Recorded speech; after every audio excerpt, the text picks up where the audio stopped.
My name is Fred and welcome to the kmaq Gardener. Alright, so this is our FrankenPot. And why is it called a FrankenPot? Well, because it's been stitched up and it looks like Frankenstein. So it has holes in the bottom, but we don't want to use the whole depth of it. So what we're going to do is put some gravel in there for drainage, another bucket, some gravel, and then a crisscross with some wood. Here's how we're going to do it. Okay, moving on to bucket number 2. It's slightly different because there's only one stitch there. But we got the gravel in the bottom. And we got ourselves a little, I think it's a 2-gallon bucket. Put him in the center with some gravel. And then we're going to lay some plywood strips across this way. And then some garden fabric on top of that. And the mud on top of that. So we're not having to waste a lot of mud. Now we got our pieces cut, and we're just going to put them in on top of the bucket. And I cut the corners just so it would sort of fit rounded inside the bucket, and it does fit better because I tried the square and it didn't work so well. So there. So now we'll cut our landscape fabric, just let it drape over the side, and we can trim it off afterwards, filled up with mud, and we got ourselves an instant pot that's not as deep as what it really is.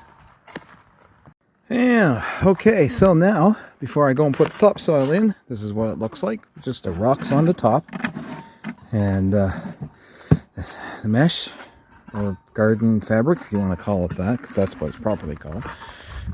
And we'll put the topsoil in there, and put the plants in top of that, and Bob's your uncle. I guess that's true, because Bob is my uncle. Okay, so, the 2 FrankenPots are complete. Except soil. Now I gotta go check out in the greenhouse if I actually have any. Might have to go pick up a few bags for that purpose. If not, I'll just put these inside for the evening because it's supposed to rain tonight and I don't want to get that wet without soil in it. So that's that. And yeah, we were also picking all the mess out between the bricks there as well. I'm going to resand that, but that was what was going on in the background. However, kind of leveled all this off with gravel, this brick wall up to the house type of thing, up to the house. We got some hostas here and hostas there. I have a saw there, which I used to cut that wood for the FrankenPots. And what we're going to do there is we're going to paint that a brick color around the edge there on the basement.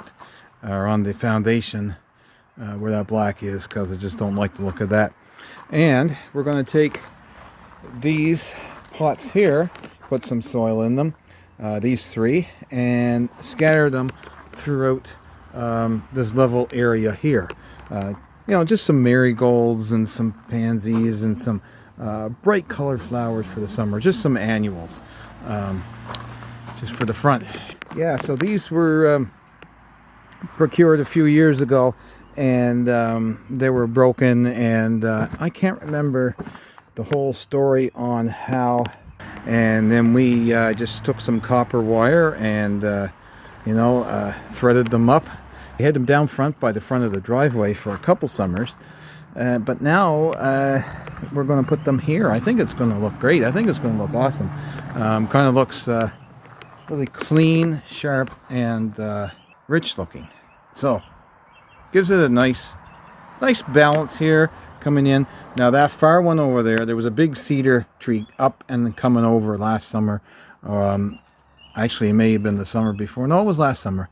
And we hauled that out with the truck because it had big roots on it. Yeah, that was a mess. We had to do that rock wall over there. And then my buddy came and Darren did this one for me here, and that's the story of the FrankenPots anyway. So, without a yog, thank you all for dropping by right here on the kmaq Gardener, and I would like to say, until next time, Nimultes.